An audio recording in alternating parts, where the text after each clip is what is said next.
merci de votre fidélité. Mesdames, Messieurs, bienvenue dans votre émission Opinion. Cette semaine, nous recevons sur ce plateau d'opinion M. Seydi Gassama. Il est le directeur exécutif de Amnesty International. Bienvenue à vous, M. Gassama. Merci Ndeye Fatou, je vous remercie de l'invitation et je voudrais saluer tous les téléspectateurs de Walf TV. Oui, merci d'avoir répondu à cette invitation. Seydi Gassama, nul besoin de vous présenter. Donc, on va entamer la discussion, surtout avec la Gambie, où on est dans l'expectative depuis le 9 décembre dernier avec la volte-face du président sortant Yaya Jammeh. Pire, devant les émissaires de la CEDEAO, il demande le partage du pouvoir. À ce niveau, que risque la Gambie? Écoutez, Ndeye Fatou, je crois que ce qui se passe en Gambie est très malheureux. C'est malheureux pour les Africains, c'est malheureux pour les Sénégambiens que nous sommes, mais c'est surtout malheureux pour la démocratie. Yaya Jammeh a eu le mérite d'avoir organisé une campagne électorale au cours de laquelle l'opposition a quand même pu faire campagne en toute liberté, avec un accès assez acceptable aux médias d'État. Il y a eu, le jour du scrutin, il y a eu des observateurs de l'Union africaine et quelques observateurs du Parlement de la CEDEAO. Ils n'avaient pas accepté d'accréditer les observateurs de la CEDEAO et même de l'Union européenne, mais il a quand même accrédité les observateurs de l'Union africaine et quelques représentants du Parlement de la CEDEAO. Donc tout le monde est d'accord que le scrutin s'est passé en paix. Il y a eu le dépouillement a produit le résultat que l'on connaît, même si quelques jours après la commission électorale a eu à revoir les résultats, ce qui est normal. Les résultats que l'on proclame, on peut toujours les revoir quelques jours après. C'est la compilation. Et ces résultats ont montré que les Gambiens, dans leur grande majorité, ont tourné le dos à Yaya Jammeh. Ils voulaient le changement, et ce changement était incarné par Adama Barrow, qui était un candidat porté par une coalition de 7 autres candidats potentiels qui ont renoncé à se présenter pour soutenir Adama Barrow. Adama Barrow donc est élu.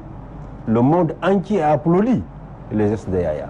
Lorsqu'il a pris le téléphone, a appelé Adama Barrow, l'a félicité et a promis de l'aider, n'est-ce pas, dans la transition et de lui apporter ses conseils dans de la Gambie dans l'avenir. Oui. Donc cela a été applaudi dans le monde entier, en Afrique, dans le monde entier. Et c'est pour cela que notre surprise a été grande quand Yaya est revenu une semaine après pour rejeter le résultat proclamé par la commission électorale et demander de nouvelles élections. Maintenant, il semble recourir à la Cour suprême, mais une Cour suprême qui n'existe pas depuis plus d'1 an. Apparemment, il n'y a qu'un seul juge. Une Cour suprême où il n'y a qu'un seul juge, un juge étranger d'ailleurs, et il compte nommer au moins 4 autres juges étrangers qu'il va recruter sous contrat, à qui il va faire signer des contrats pour siéger et annuler les élections pour lui permettre éventuellement d'organiser de nouvelles élections. Je crois que cela ne doit pas être accepté par aucun démocrate dans le monde. Il n'est surtout pas question que la CEDEAO l'accepte, que l'Union africaine l'accepte, que le monde entier l'accepte. Parce que si on l'accepte, c'est la fin de la démocratie en Afrique. Il faut que les gens se rendent compte du danger que nous encourons en Afrique si le coup de force de Yaya Jammeh passe. Si son coup de force passe, n'importe quel chef d'État en Afrique, pour organiser des élections, n'est-ce pas, les résultats sont proclamés, il est battu, il les rejette. Et il utilise la force armée pour rester au pouvoir. Et comment faire maintenant qu'il propose un partage du pouvoir? Ce serait un très grand recul. Et je crois que tout le monde, de façon unanime, doit être d'accord pour dire que c'est inacceptable. Il faut que Yaya Jammeh reçoive un message clair de tous les démocrates du monde pour lui dire que ce n'est pas possible. Ça ne l'honore pas, ça n'honore pas la Gambie et ça n'honore pas l'Afrique. Il faut qu'il restitue, qu'il donne le pouvoir à celui que les Gambiens ont élu et qu'ensemble, ils puissent travailler pour développer le pays. Évidemment, quand je dis ensemble, ils puissent travailler, cela ne signifie pas le partage du pouvoir. Cela signifie que lui-même et ses partisans, ce sont des Gambiens. S'ils veulent rester en Gambie, ils ont le droit de rester en Gambie et de participer à la vie politique de la Gambie. Mais on ne peut pas imposer à un président élu de partager le pouvoir. il peut partager le pouvoir s'il veut, il peut faire un gouvernement d'union nationale s'il veut, pour rassurer peut-être les partisans de Jammeh, s'il veut, il peut le faire. Mais on ne peut pas lui imposer. Et je crois d'ailleurs que beaucoup de gens ne comprennent pas le langage de Mme Ellen Johnson Sirleaf. Et dit, nous ne sommes pas venus chercher un accord. Nous sommes venus aider les Gambiens à organiser la transition. Cela signifie qu'il n'y a pas d'accord à négocier. Il y a quelqu'un qui a gagné les élections, il doit gouverner. Il n'y a pas d'accord à négocier.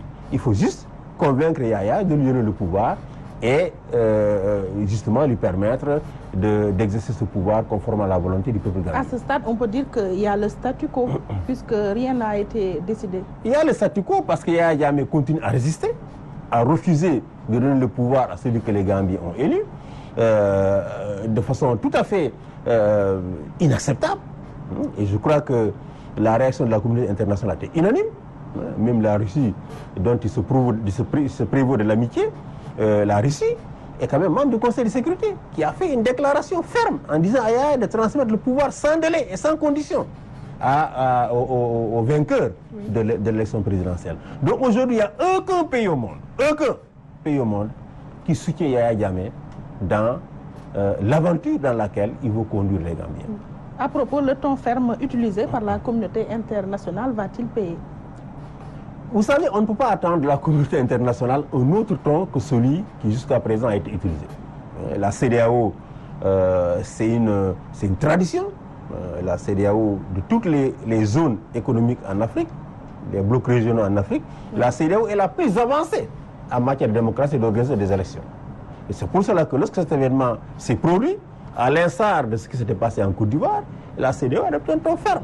Et le ton ferme, c'est de dire, nous ne pouvons plus accepter dans cette sous-région, qui est considérée comme la référence en Afrique en matière de démocratie, que des chefs d'État organisent des élections, les perdent et décident de rester au pouvoir. Nous ne pouvons pas l'accepter et nous sommes prêts à utiliser toutes les voies possibles pour obtenir le transfert du pouvoir par le dialogue. Et nous, notre position, c'est qu'il faut épuiser toutes les voies de dialogue. L'Union africaine a commencé ce dialogue. La mission, malheureusement, n'a pas connu de succès. Les chefs d'État vont se réunir incessamment, on parle de samedi prochain, pour décider de la suite à accorder. Mais c'est que l'Union africaine également a décidé, en tout cas la Commission Pays et Sécurité de l'Union africaine, a décidé de dépêcher sur place une mission de haut niveau, conduite par le président en exercice de l'Union africaine, Idriss Déby, avec des représentants des différentes régions africaines, pour venir Yaya Jammeh. Ndeye Fatou, je crois que Yaya Jammeh doit être raisonnable. 4 chefs d'État africains, qui sont des gens tous plus âgés que lui, qui dirigent des nations beaucoup plus importantes que la Gambie, sur le plan économique, militaire, et tout, viennent le voir. Il ne tient rien de lui. Je crois que le conseil qui vous donne à Yaya Jammeh, c'est que la prochaine mission qui va être envoyée par l'Union africaine, n'est-ce pas, doit être pour lui l'occasion de sortir par la grande porte. Parce qu'il peut encore sortir par la grande porte. Peut-être qu'il faudrait changer la stratégie diplomatique utilisée avec Yaya Jammeh. Non, si vous voyez la tonalité de l'Union africaine, beaucoup de gens considèrent que c'est une déclaration très mou, comparée aux déclarations que nous avons entendues dans le passé. Rappelez-vous, lorsque Faure Eyadema a voulu confisquer le pouvoir à la mort de son père, Obasanjo avait dit, nous allons vous envahir. Vous retournez le pouvoir au président de l'Assemblée nationale ou on va vous envahir. Et Faure a été obligé de donner le pouvoir au président de l'Assemblée nationale, qui a organisé des élections qu'il a finalement remportées, même si elles sont entachées d'irrégularités. En Côte d'Ivoire, c'était le même ton. La CEDEAO avait dit, on va intervenir militairement. Malheureusement, le Nigeria était dans une période de transition et elle n'a pas pu le faire. Finalement, bon, on sait comment ça s'est terminé avec l'intervention de la France qui a eu à réduire la dernière résistance de Gbagbo à son palais. Donc, ce n'est pas un discours nouveau. La fermeté, ce n'est pas un ton nouveau au niveau de la CEDEAO. La CEDEAO a tout le temps été ferme contre les chefs d'État qui veulent, n'est-ce pas, qui font des coups d'État, contre les personnes qui font des coups d'État, mais également contre les chefs d'État qui refuse d'accepter les résultats des élections comme cela s'est passé en Gambie. La CEDEAO qui a été boudée par le Sénégal à l'époque où on avait soulevé des mesures d'interdiction de sortie du territoire à l'encontre de quelques barons du pouvoir sortant ici au Sénégal. Oui, mais absolument, vous savez, c'est ce que nous disons toujours. Il faut que les États apprennent à respecter les institutions. C'est vrai que le Sénégal avait d'abord refusé d'appliquer la décision de la CEDEAO concernant l'affaire des dignitaires de l'ancien régime. Mais je crois qu'ils se sont rattrapés ensuite en inculpant les personnes qui étaient soupçonnées d'enrichissement illicite pour respecter justement les recommandations que la Cour de la CEDEAO avait faites. Donc, en tout état de cause, le message que nous devons tous envoyer à Jammeh, oui. C'est de lui dire vous devez faire en sorte que votre héritage, on ne peut pas dire que tout ce qu'il a fait pendant 22 ans est mauvais. En matière de droits humains, le bilan a été désastreux. Mais il a pu faire des choses sur le plan économique. Il faut qu'il évite que son héritage en Gambie ne soit entaché. Il faut qu'il transfère le pouvoir pacifiquement et que les nouvelles autorités, n'est-ce pas, puissent l'exercer dans l'intérêt de tous les Gambiens. Et ça, on insiste là-dessus. Oui, en parlant des nouvelles autorités, dès lors où Adama Barrow se présente comme un président, comme par défaut, puisque choisi en catastrophe, à votre avis, sera-t-il à la hauteur des attentes de la population gambienne? Moi, je pense qu'il a montré pendant la campagne électorale qu'il était quand même un leader. On ne peut pas mener une campagne électorale contre Jammeh, battre Jammeh et ne pas être un leader. Je crois qu'il a montré des qualités de leadership pendant la campagne électorale. Et depuis lors, son calme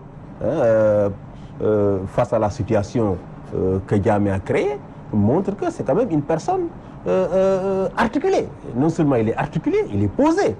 Maintenant, les défis de l'après-Jammeh sont immenses. Jammeh, pendant ses 22 ans de règne, a commis beaucoup de violations des droits humains. Beaucoup de Gambiens ont été tués, beaucoup ont été torturés, beaucoup ont été obligés de fuir le pays. N'est-ce pas? Il a stigmatisé beaucoup d'ethnies qu'il insultait publiquement. Tout cela fait que l'après-Jammeh va être un défi pour le nouveau président, qui doit s'atteler. Il doit s'atteler à réconcilier les Gambiens. Je crois que la première tâche de Barrow et des gens qui l'entourent, ce n'est pas de faire des discours incendiaires. Ce n'est pas de faire des discours incendiaires, c'est d'appeler à l'apaisement, d'appeler à la concorde nationale des Gambiens. Parce qu'avant l'arrivée de Jammeh au pouvoir, pendant tout le règne de Jawara, les Gambiens étaient un même peuple, unis, vivant en harmonie. Il faut que cela puisse rapidement avoir lieu. Il faut que les Gambiens comprennent qu'on ne peut pas tenir pour responsables les Diola et les agissements de Yaya Jammeh. Jammeh n'a pas seulement persécuté les Mandingues, il a persécuté les Diola, il a même persécuté les membres de sa famille. Toute personne qui veut le pouvoir de Jammeh avait sa vie en danger. Jammeh n'aimait que le pouvoir. Il n'aime pas plus les Diola que les Mandingues ou les Wolofs. Ce qu'il aime, c'est son pouvoir. Donc, il faut éviter de faire des amalgames.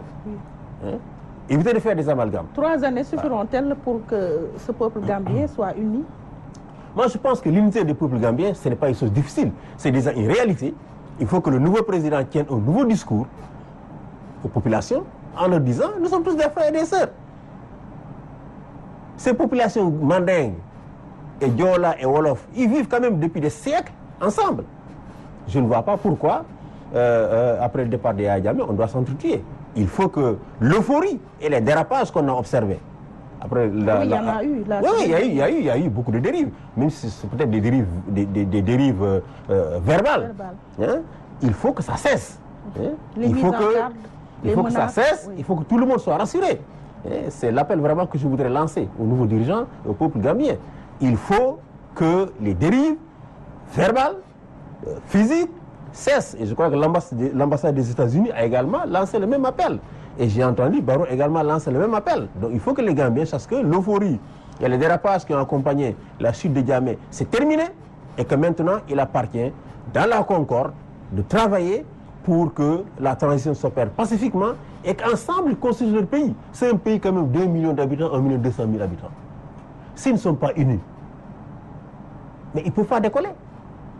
il faut qu'ils soient unis pour décoller. La Gambie ne va pas décoller si tous les fils de la Gambie ne sont pas unis.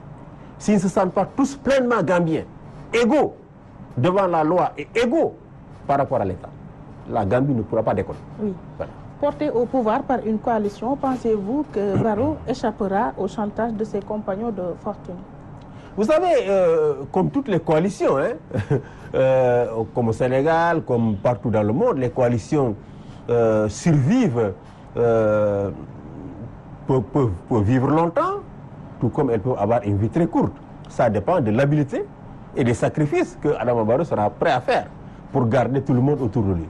Moi, je pense que il ne pourra certainement pas se passer de la coalition qu'il a portée au pouvoir, parce que dans quelques mois, il y aura des élections législatives, pendant lesquelles le parti auquel il a appartenu, parce qu'il a quand même démissionné de ce parti pour pouvoir se présenter, oui. Ce parti, l'UDP, n'est pas sûr, et je peux même ne sera pas en mesure de remporter la majorité absolue. Donc il aura besoin de la coalition pour pouvoir avoir une majorité des 2 tiers, qui est généralement requise pour adopter beaucoup de lois, pour pouvoir gouverner. Parce qu'on a justement à la logique de partage du gâteau. Oui, absolument. Je pense que dans tous les pays du monde, même en France, il y a ces logiques de partage de pouvoir qui ont lieu. Pas de partage de gâteau, de partage de pouvoir. C'est en Afrique où on entend souvent ce terme de partage de gâteau.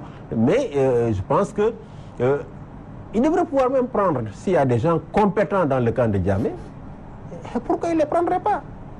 Parce qu'il faut reconstruire la Gambie. Si dans le camp de Djamé, il y a des gens qui ont les mains propres, qui n'ont pas été mêlés dans des crimes, qui sont compétents, pourquoi ils ne les prendraient pas? Dans ce cas, on parlerait de transhumance, comme ici au Sénégal, comme c'est le cas. Oui, on peut donner tous les noms qu'il faut, mais je veux dire que tout ce qui peut favoriser l'unité des Gambiens, on doit pouvoir appeler en cela. Il faut que les Gambiens se retrouvent, parce que les changements que l'on veut faire, parce que l'urgence en Gambie aujourd'hui, ce n'est même pas les procès. Ah oui, l'urgence en Gambie, ce n'est pas les procès. L'urgence en Gambie, oui. Ce sont des changements. Il faut qu'en Gambie, on puisse revoir la Constitution, qui était taillée sur mesure pour maintenir Djamé au pouvoir.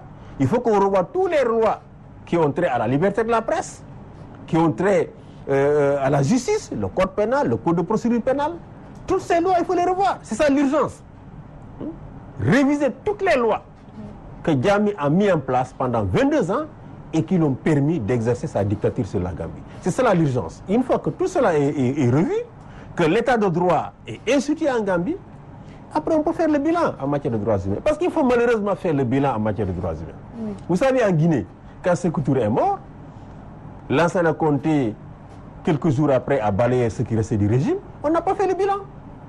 Résultat des courses, Lansana Conté est arrivé, il a continué à gouverner de la même manière que Sékou Touré. Il y avait le multipartisme, mais il gouvernait comme un chef de village. Il arrêtait les gens, il les tuait, il les emprisonnait, et rien ne se passait. Aujourd'hui encore, l'armée guinéenne a la même culture que du temps de Sékou Touré. Ils sortent dès que les gens manifestent, ils tirent à balles réelles. Ils tuent. Donc, pour conjurer cette culture-là, faire en sorte que les mentalités puissent changer, il faut faire le bilan en matière de droits humains. Maintenant, il appartiendra aux Gambiens, de façon souveraine, de décider, soit de poursuivre certaines personnes, soit d'opter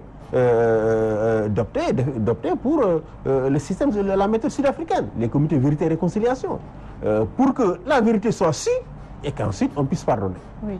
Parce que malheureusement, on ne peut pas poursuivre toutes les personnes qui ont été mêlées pendant les 22 ans de dictature de Djamé. Si on veut les poursuivre tous, mais il ne sera personne dans l'armée, dans la police, dans l'administration. Or, ces personnes-là, le nouveau pouvoir en a besoin pour continuer à faire marcher le pays, mais surtout aussi c'est les Gambiens, et on ne peut pas poursuivre tout le monde en Gambie. Oui. La position va en guerre des autorités sénégalaises, est-ce la bonne option? Écoutez, je crois qu'il y a une position de fermeté de l'autorité sénégalaise. C'est de dire, nous vous demandons d'assurer la sécurité de nos citoyens en Gambie. Nous vous demandons d'assurer la sécurité de nouvelles autorités. Et nous vous demandons de revenir à votre déclaration, qui est une déclaration irrecevable. Je pense que c'est une déclaration ferme. Elle est loin d'être une déclaration de va-t-en-guerre, même si beaucoup de gens le pensent. Moi, je pense que c'est une déclaration de fermeté. que le Sénégal devrait tenir, d'abord en tant que pays frère de la Gambie, mais aussi en tant que pays soucieux, n'est-ce pas, du devenir de la Gambie. Si on laisse la situation actuelle perdurer, si le Sénégal ne se saisit pas de cette situation-là pour la mener dans les instants où elle peut discuter, mais Yaya Jammeh va s'accrocher au pouvoir. Rendez-vous compte, si le Sénégal n'avait pas saisi le Conseil de sécurité, vous pensez que le Conseil de sécurité allait discuter de cette affaire? Jamais. Si le Sénégal n'avait pas saisi rapidement la CEDEAO et l'Union africaine, vous pensez que ces instants allaient aussitôt siéger, se prononcer? Non. C'est comme ça que marchent les relations internationales. Il y a toujours un pays qui se sent concerné, au premier chef par une situation, et qui la porte dans les lieux où elle doit discuter. Et je pense que c'est là que le Sénégal a fait. Le peuple gambien, c'est un peuple frère. Le Sénégal ne peut pas fermer les yeux sur ce qui se passe en Gambie. Nous avons un devoir de solidarité envers les Gambiens.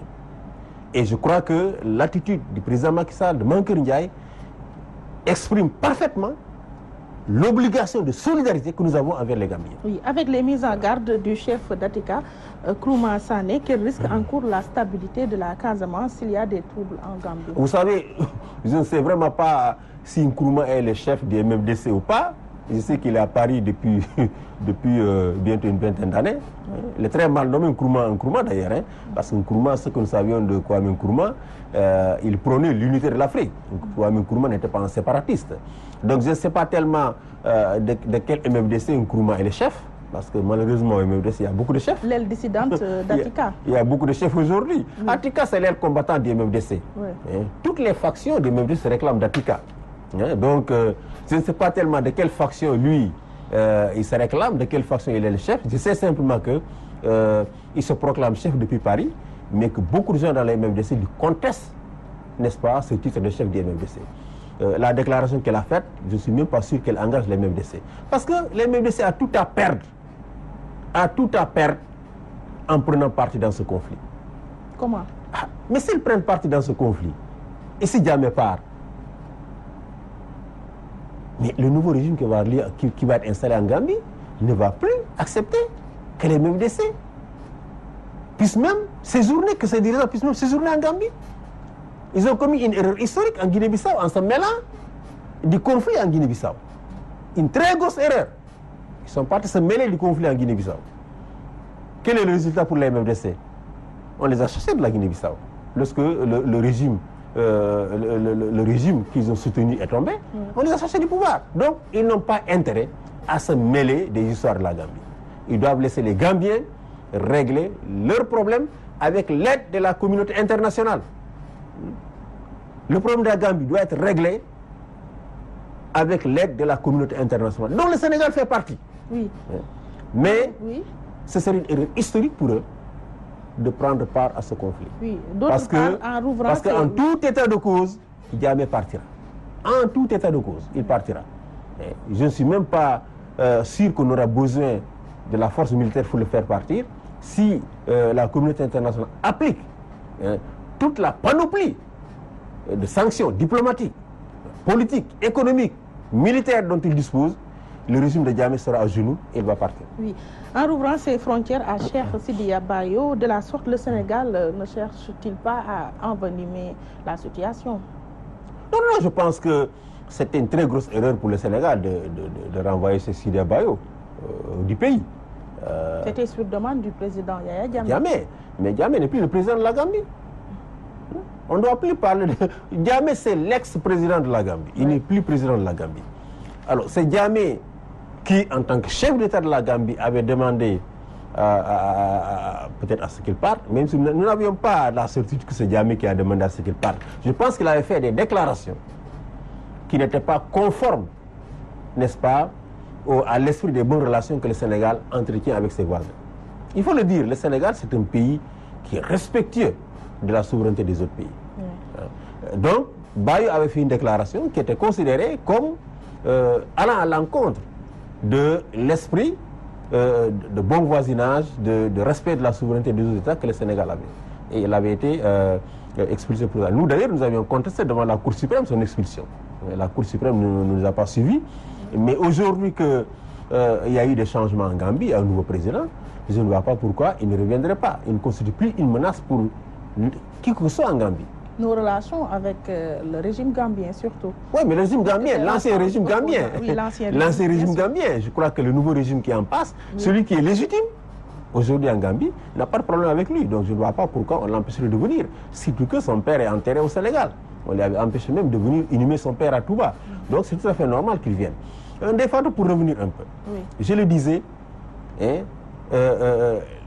la CEDEAO doit utiliser la force comme ultime recours. Ultime recours. Je suis sûr et certain que si, à l'instar de ce qui a eu lieu avec la Côte d'Ivoire, on applique de façon graduelle toute la panoplie des sanctions qui sont disponibles, Diamé va partir. Ceux qui l'encouragent aujourd'hui à rester au pouvoir vont se rendre compte qu'il n'a pas d'avenir à la tête du pays. Et je le disais, la première mesure forte qui doit être prise par l'ensemble des États du monde, la communauté internationale, c'est de faire en sorte que tous les diplomates qu'il a accrédités soient renvoyés et remplacés par les diplomates nommés par le nouveau président élu. Et il faut ensuite qu'on applique contre lui, Diamé, sa femme, ses enfants, toute la clique des généraux qu'il a promus et ceux qui étaient déjà généraux, des sanctions économiques ciblées, gel des avoirs, interdiction de voyage. Il faut ensuite, bien entendu, faire en sorte qu'il y ait un embargo sur les armes à destination de la Gambie. Et la CEDEAO peut décréter un embargo. La CEDEAO peut décréter un embargo sur les armes à destination de la Gambie. Et faire en sorte qu'aucune arme ou munition n'entre plus en Gambie. Vous prônez pour une dissuasion? Ah non, il faut prendre toutes les mesures possibles pour isoler le régime et faire en sorte qu'il soit étouffé et qu'il soit amené à rendre le pouvoir. Et je crois que toute cette panoplie de mesures sont utilisées par l'Union africaine. Vous savez que depuis quelques années, au niveau de la communauté internationale, ça fonctionne de cette manière. Les décisions sont d'abord prises au niveau des organes sous-régionaux, comme la CEDEAO, ensuite au niveau de l'Union africaine, et ensuite l'Union africaine porte ces mesures-là au niveau des Nations Unies pour les faire voter et les faire avaliser. Donc je crois que lorsque la prochaine mission se rendra en Gambie, il faut que Diamé comprenne que la mission que Idriss Déby, président en ex de l'Union africaine, la prochaine mission qu'il va conduire en Gambie, c'est pour lui une mission de la dernière chance. C'est une mission qui, n'est-ce pas, devrait décider de son sort. Ou il accepte les offres de cette mission, c'est-à-dire organiser la transition pacifique, ou alors les sanctions vont commencer à tomber de façon graduelle et éventuellement, comme l'a dit le président de la commission de la CEDEAO, éventuellement, les gens pourraient recourir à la force, ce qui serait mauvais, parce que des innocents vont mourir et ce n'est pas souhaitable. Mais malheureusement, on ne peut pas laisser Diamé au pouvoir.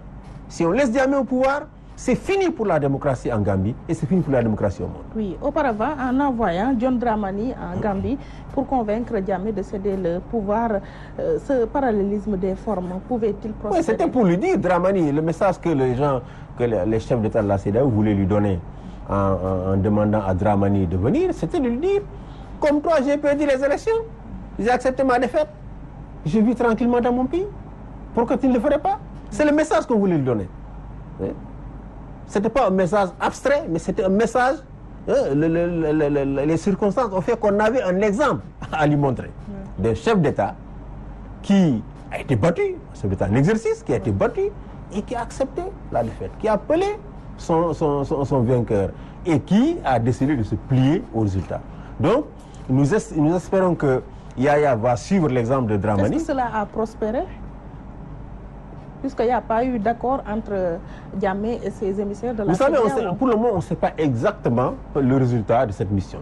Parce que les émissaires n'ont pas, bien entendu, fait de déclarations publiques, même s'il y a eu des informations qu'on a eues, parce que bon, la mission a rencontré l'opposition, elle a pu informer l'opposition des différentes positions de Diamé, mais comme je dis, et comme l'a dit la délégation, les portes ne sont pas fermées.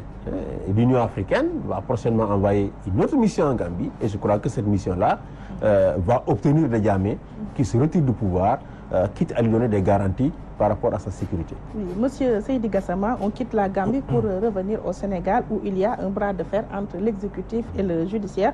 Je veux parler de la réforme de la justice qui fait débat. Quel est votre avis là-dessus? Écoutez, je crois que il est vraiment dommage que dans ce pays, oui, les autorités, le président Macky Sall en l'occurrence, réagissent toujours par orgueil lorsque des situations qui le contrarient, n'est-ce pas, surgissent. Il n'aime pas être contrarié dans les décisions qu'il prend. Il se braque très facilement. Moi, je crois que la décision qu'il a prise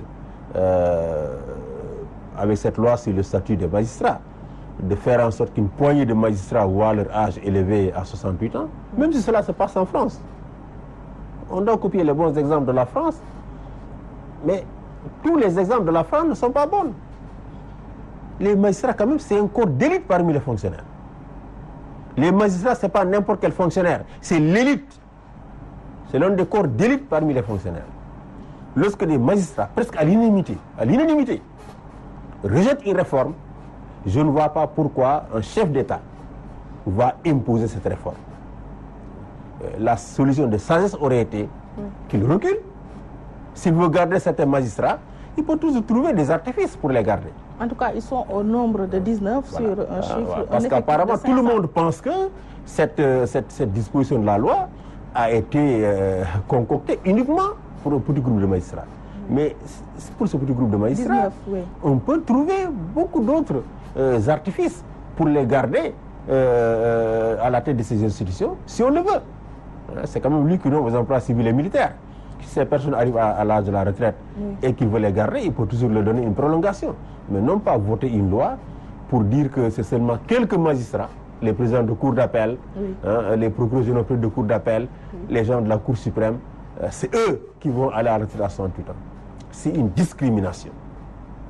Et je suis vraiment étonné que Sidiki Kaba, notre grand frère, aille à l'Assemblée pour défendre bec et ongle cette loi. Son rôle aurait été de convaincre le président en lui disant on n'a vraiment pas besoin de cette réforme-là. Surtout que les magistrats, dans leur grande majorité, ne sont pas d'accord. Il aurait pu s'évertuer à convaincre le président. Et malheureusement, il est parti à l'Assemblée défendre bec et ongle la loi et les députés l'ont suivi. Je crois que c'est malheureux. Il faut que le président sache qu'il ne peut pas toujours se braquer lorsque des gens ne sont pas d'accord. Il faut qu'il gouverne en recherchant, n'est-ce pas, des accords avec les personnes qui sont chargées de servir le régime. Sinon, bien entendu, cela peut être source de démotivation. Et comment vous appréciez tout cet embelli mis à la disposition du président de la Cour suprême, Mamadou Badio Camara? Oui, on cite souvent Badio Camara, mais Badio n'est pas le seul. Parce que maintenant, il dispose d'un cabinet, d'un directeur de cabinet, d'une assistante, je ne sais pas. En tout cas, il y a tout un panoplie de mesures qui a été prise pour que celui-là soit vraiment, je ne sais pas, dans de très bonnes conditions de travail. Je veux simplement croire que c'est uniquement pour le mettre dans de bonnes conditions de travail et qu'il n'y a pas d'arrière-pensée derrière tout ça. Je veux vraiment croire. En tout cas, le Sénégal est un pays où la démocratie est pleine de vitalité. Les partis politiques sont des partis politiques extrêmement forts. La société civile est forte. Si derrière toutes ces faveurs, il y a des intentions inavouées, bien entendu, lorsque les actes seront posés, on les examinera. S'il faut les dénoncer, on les dénoncera. Et on utilisera tous les moyens possibles pour faire en sorte que des entraves à la démocratie, des atteintes à la démocratie du Sénégal, sénégalaise, qui sont vraiment... Vous savez, la démocratie aujourd'hui, mais c'est le fruit d'une lutte de longues décennies de nos aînés. Je ne parle pas simplement des Mamoudouya, mais tous nos aînés, les Landi Savané, les Dr Diallo Diop, tous ces gens-là, les Ahmad Danso, tous ces gens-là, ils se sont battus pour qu'on en soit là aujourd'hui. Macky Sall a profité de cela. Macky Sall, il a profité. Abdoulaye Wade, ce sont ces gens qui ont amené la démocratie là où elle est aujourd'hui. Macky Sall en a profité de cette démocratie pour être au pouvoir. Il ne doit pas poser des actes qui vont vraiment retourner cette démocratie en arrière.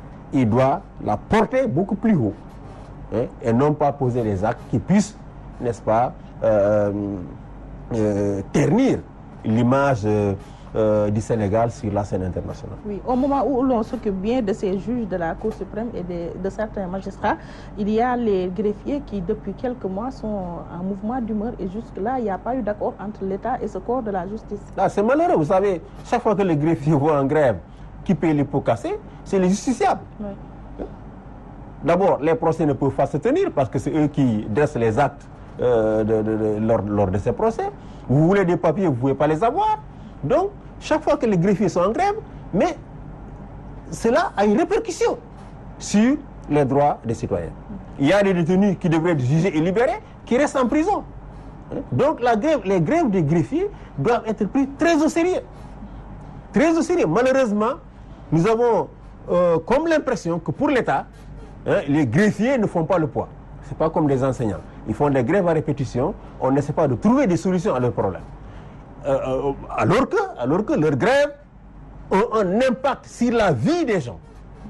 Toutes les personnes qu'on doit juger, qu'on doit libérer, ces personnes-là restent en prison des jours supplémentaires ou des mois supplémentaires. Donc, je voudrais vraiment lancer un appel au président de la République, au ministre de la Justice, pour que les revendications du greffier soient satisfaites le plus vite possible. Parce que leur grève porte préjudice aux citoyens, que ce soit les gens qui sont dans les liens de la détention, que ceux qui veulent simplement des papiers administratifs pour pouvoir, les jeunes qui doivent faire les concours, etc. Toutes ces personnes-là se retrouvent dans des difficultés. Il faut donc régler la situation et éviter de laisser les grèves se succéder, se perler, et depuis des années comme c'est le cas aujourd'hui. Oui, au plan économique, les partenaires au développement ont relevé un surendettement de notre pays. À ce titre, que répondez-vous au ministre de l'économie et des finances, Amadou Ba, qui dit que ce niveau d'endettement est soutenable?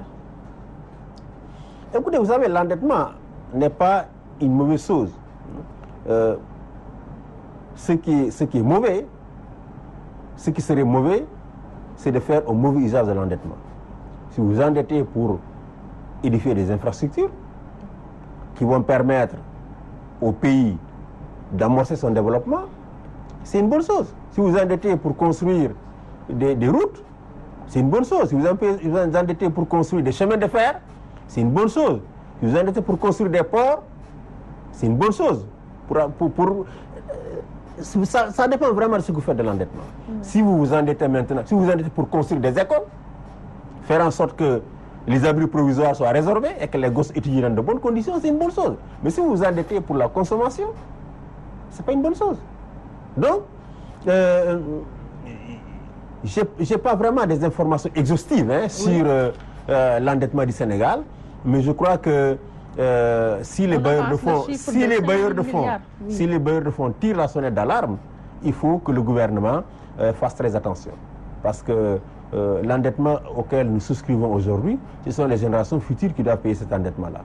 Et s'il n'est mal utilisé en plus, n'est-ce pas, si l'argent de l'endettement est utilisé dans des marchés de gré à gré et que derrière il y a la corruption et beaucoup d'autres d'évasion fiscale, je crois que ce n'est pas bon. Oui. Dans l'enseignement supérieur et dans la santé, on a bouclé 72 heures de grève la semaine dernière. Sous cet angle, n'y a-t-il pas lieu de se poser la question à savoir ce que valent le Conseil économique, social et environnemental, mais aussi le Haut Conseil du dialogue social? Vous savez, on a créé tellement de structures de dialogue dans ce pays, tellement de structures. Le Haut Conseil du dialogue social, le Conseil économique, social et environnemental. Toutes ces structures, on se demande finalement quelle est leur efficacité. Et je crois qu'il y a Giboka aussi qui a une structure qu'on lui a donnée. Voilà, qu'on lui a donnée pour le récompenser d'avoir reçu la mouvance présidentielle. Je crois que la vitalité du dialogue ne dépend pas du nombre de structures que l'on crée. Le dialogue, c'est une question de volonté politique. C'est une question de volonté politique. Il faut que l'État érige le dialogue en système de gouvernement. Le dialogue. Et faire en sorte que on dialogue à tout moment avec les différents secteurs sociaux. Je crois que si cela est fait, dans la franchise, on peut éviter les grèves à répétition. Il faut que l'État prenne des engagements réalistes. Il faut que ces engagements soient planifiés, leur exécution soit planifiée dans le temps, pour éviter que, au bout de 6 mois, 1 an, on n'est plus en mesure de satisfaire les engagements qu'on a pris et que les grèves recommencent. Il faut donc, comme je l'ai dit, dialoguer en permanence, il faut prendre des engagements réalistes, et il faut prendre des échéanciers également très réalistes. Je crois que les enseignants, c'est des gens responsables, même si l'État s'évertue parfois à les diaboliser. Les médecins également, c'est des gens responsables. Les profs d'université, c'est l'élite intellectuelle du pays. Ce sont des gens qui sont amoureux de ce pays. Il faut qu'on arrête de les diaboliser et il faut qu'on accepte de dialoguer avec eux dans la franchise, n'est-ce pas, que l'État mette sur table ce qu'il peut faire. Et surtout que, pendant qu'on leur demande, qu'on leur dit que le pays a des difficultés économiques, on ne peut rien faire, qu'à côté on crée des institutions budgétivores, qu'à côté on crée des dépenses somptueuses, n'est-ce pas? Je crois que c'est cela qui fait que, finalement, la confiance qui devait exister entre les acteurs, finalement, s'évapore. Oui. Monsieur Gassama, l'aéroport Blaise Diagne, comme prévu, ne pourra plus fonctionner en décembre 2016. On nous fixe le mois de décembre 2017 comme échéance. Dans ce sens, à quelle date faudra-t-il se fier? Oui, je pense que le nouveau pouvoir est entièrement responsable de ce qu'il y a eu dans la construction de cet aéroport. Je crois que, vous rappelez-vous, lors des élections de 2007, ou en tout cas la veille du 4 avril 2007, Abdoulaye Wade avait quand même atterri dans cet aéroport. Et on nous avait promis que l'aéroport serait terminé, je crois, en 2012. Depuis lors, il y a eu beaucoup de changements au niveau des partenariats qu'il y a eu. D'abord, il y a eu au départ un partenariat avec, je crois, des Allemands. Ensuite, on a trouvé d'autres partenaires. Maintenant, on parle de Turcs. Tout cela sans vraiment des raisons. Il y avait aussi le groupe Ben Laden. Absolument, Ben Laden. Je pense qu'il y a une continuité de l'État. Lorsque un État, un gouvernement signe des partenariats, s'il y a des insuffisances dans ce partenariat, il faut négocier, renégocier le partenariat, mais il ne faut pas rompre le partenariat pour aller chercher d'autres partenariats, sans qu'on soit sûr que ce nouveau partenaire sera meilleur que celui qu'on vient de quitter, simplement parce qu'on veut faire nouveau. On veut faire nouveau. Je crois que c'est cela, c'est la rupture des différents partenariats qui fait qu'il y a eu des retards aujourd'hui. En tout état de cause, on a besoin d'un aéroport international à Dakar. Mais on a surtout besoin d'une compagnie aérienne digne de son nom au Sénégal. Justement, après 40 milliards injectés par l'État du Sénégal, les partenaires tardent à se signaler. Je crois qu'aujourd'hui, le Sénégal, à l'instar du Kenya, avec Kenya Airways, à l'instar du Maroc, à l'instar c'est pas d'autres pays, le Sénégal devrait être en mesure d'avoir une compagnie aérienne digne de son nom. Nous avons la crédibilité qu'il faut pour avoir une telle compagnie. Nous avons les relations qu'il faut pour avoir une telle compagnie. Maintenant, j'ai entendu parler de remariage avec les Marocains. Je trouve que c'est inacceptable. Le divorce avec les Marocains a été douloureux. Très douloureux pour les travailleurs. L'État du Sénégal a beaucoup perdu dans ce divorce. Pourquoi on va se remarier à nouveau avec les Marocains? On parle de Turcs. Je ne suis pas sûr que ce soit également le meilleur partenariat possible. Donc, il faut réfléchir et trouver un partenaire crédible qui nous permette de créer une compagnie aérienne avec une flotte suffisante pour que cet aéroport soit un hub. On ne peut pas avoir un nouvel aéroport sans s'évertuer à faire de Dakar un hub. Ce nouvel aéroport ne sera rentable que si on arrive à faire de Dakar un hub. Et pour faire de Dakar un hub, on a besoin d'une compagnie aérienne forte, n'est-ce pas, bien gérée, et qui puisse desservir beaucoup de destinations dans le monde. Ou à partir, qui peut amener des gens, des passagers, de différents pays d'Afrique, et à partir de Dakar, ces passagers voyageraient dans les 5 continents du monde. Dès lors où on a l'expertise, où se situe le problème? Je crois qu'on a l'expertise en matière de management aéroportuaire, on a l'expertise, on a également de bons pilotes, de très bons pilotes. Beaucoup de gens qui font voler des avions dans des pays africains ou au Moyen-Orient sont des pilotes sénégalais. Vous prenez n'importe quelle compagnie aérienne en Afrique aujourd'hui ou du Maghreb ou du Moyen-Orient, vous avez du personnel navigant technique sénégalais, des hôtesses, des stewards sénégalais dans ces compagnies. Tous ces jeunes seraient heureux de revenir dans leur pays et de servir une nouvelle compagnie aérienne. Donc, on a les ressources humaines, on a en tant qu'État, l'État sénégalais a la crédibilité. Il faut trouver maintenant un bon partenaire et arrêter ces mariages avec des Marocains, avec des Turcs, qui sont des mariages qui ne durent pas. Et souvent, les gens sont préoccupés à flouer le Sénégal qu'à réellement aider le Sénégal à se développer. Et qui nous place souvent sous tutelle. Absolument, absolument. On est en décembre, ce qui veut dire que 2016 tire sa révérence. Quel bilan faites-vous sur la situation des droits de l'homme au Sénégal?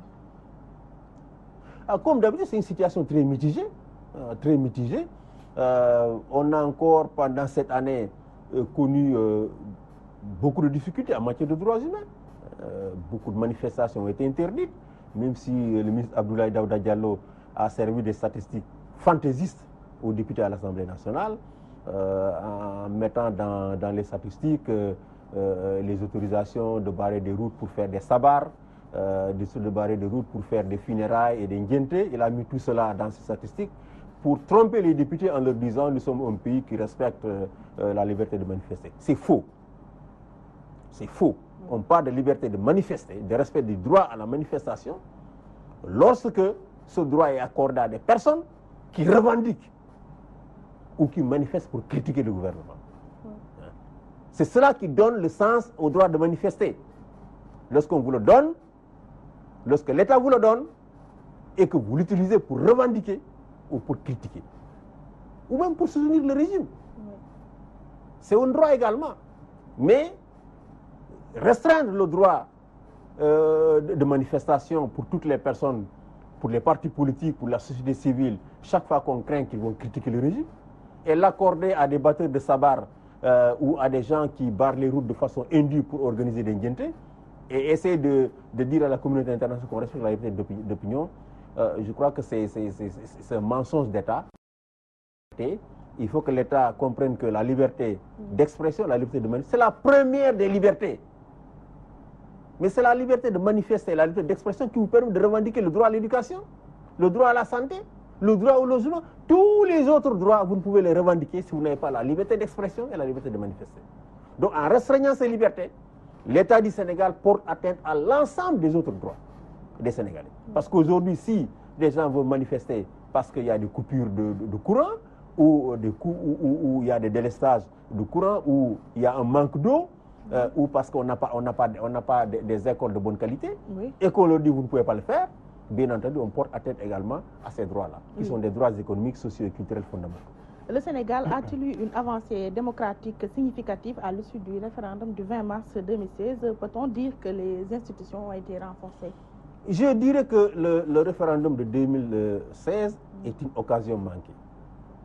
Pourquoi? Une occasion manquée parce que les Sénégalais, depuis maintenant une trentaine d'années, ont beaucoup de préoccupations par rapport à l'indépendance de la justice. Ont beaucoup de préoccupations par rapport au pouvoir de l'Assemblée nationale. Le référendum était une occasion pour renforcer la justice au Sénégal, pour renforcer le pouvoir de l'Assemblée nationale. Et les Sénégalais l'ont dit. Si vous lisez le rapport de la Commission nationale de réforme des institutions, les Sénégalais ont parlé.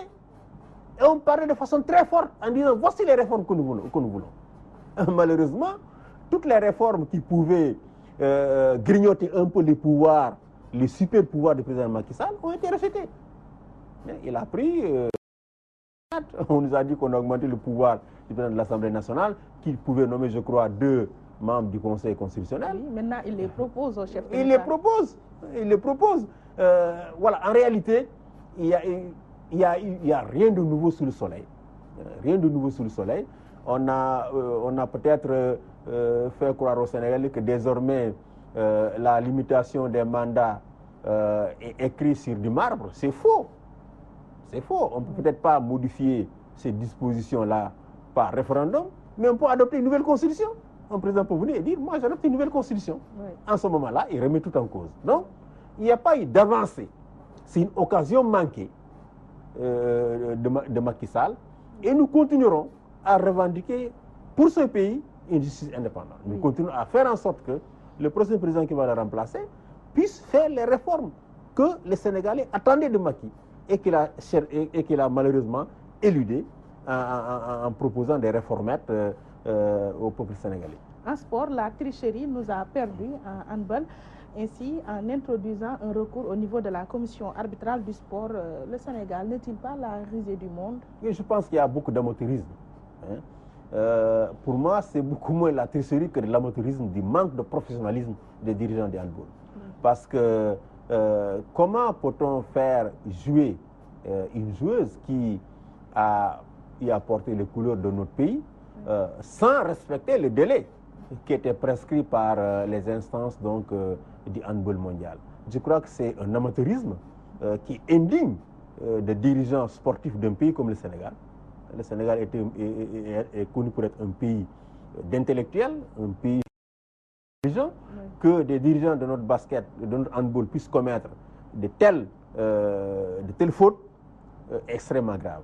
Ils doivent des explications au peuple sénégalais et l'État doit s'évertuer pour que ces explications-là soient données au peuple sénégalais. Parce qu'on a quand même dépensé beaucoup d'argent pour que les handballeuses soient mises dans des conditions qu'elles puissent voyager. C'est des millions qu'on a gaspillés. Il faut que ces gens donnent des explications crédibles aux Sénégalais et que des sanctions soient prises. Parce que malheureusement, dans ce pays, on ne sanctionne pas. On ne sanctionne pas. Nous ne disons pas qu'il faut envoyer les gens en prison, mais lorsque les gens commettent des fautes comme ça, ils doivent dégager. Ceux qui ont commis ces fautes et qui ont privé le handball sénégalais de cette finale et de la Coupe du Monde, mais l'État, le ministère des Sports doit créer une commission d'enquête pour enquêter sur cette situation-là et prendre les sanctions qu'il faut et proposer des mesures pour que cela ne se reproduise plus. Mais si on laisse tout, on laisse les gens rentrer et recommencer comme si rien n'en était, cette même fédération fera les mêmes erreurs la prochaine fois et d'autres fédérations feront les mêmes erreurs la prochaine fois, en étant sûr qu'il n'y aura jamais de sanctions. On a eu des cas pareils au niveau du basket sénégalais. Absolument, mais c'est parce que quelle a été la conséquence? Aucune conséquence. Il y a eu des fraudes, je crois, sur l'âge des joueurs au niveau du basket. Ça nous a pénalisés. Il y a eu quoi comme sanction? Rien du tout. Vous savez, on ne demande pas que les gens soient envoyés en prison comme le faisait Robert Gueye de son temps. Mais au moins, lorsque les gens commettent des fautes, il faut qu'ils sachent démissionner. S'ils ne démissionnent pas, on doit pouvoir les faire démissionner. En tout cas, les ligues régionales, parce que parfois l'État ne peut pas quand même s'interférer dans les histoires de fédération, les ligues régionales doivent pouvoir, à la fédération de handball, à la fédération de basket, à la fédération de football, chaque fois que les personnes qui sont à la tête de ces fédérations commettent des erreurs. On peut convoquer des agents extraordinaires pour prendre des mesures qui siennent. En attendant qu'ils nous fournissent ces explications, nous vous remercions d'avoir donné beaucoup d'explications. Voilà, je vous remercie des papiers et je voudrais dire que lancer un appel aux Gambiens pour leur dire que personne ne souhaite la guerre en Gambie. Ce que nous souhaitons, c'est que Yaya Jammeh, de façon pacifique, rende le pouvoir à celui qui a été élu. C'est cela qui va grandir leur pays et c'est cela qui va grandir l'Afrique. Parce que ce que Yaya Jammeh est en train de faire aujourd'hui, c'est une honte, non seulement pour la Gambie, mais c'est pour l'Afrique. Et d'ailleurs, le samedi, nous avons prévu un rassemblement à Dakar pour soutenir le peuple gambien, pour appeler Yaya Jammeh à donner le pouvoir à celui qui a été élu et surtout pour encourager les chefs d'État de la CEDEAO et de l'Union africaine à poursuivre leurs efforts pour l'amener justement à céder le pouvoir de façon pacifique aux vainqueurs de l'élection du 1er décembre. Merci beaucoup. Merci M. Seydi Gassama. Je rappelle que vous êtes le directeur exécutif de Amnesty International et que vous recevez dans l'émission Opinion sur Walfadjri. Merci à nos auditeurs et téléspectateurs qui nous ont prêté attention. Grand merci à toute l'équipe technique, Mamsidi Diop, Cheikh Tidiane Ndiaye, Oussaz Hassan Diop pour la coordination et Ndelamar pour les soins esthétiques. Excellente semaine à vous. Rendez-vous la semaine prochaine, Inch'Allah.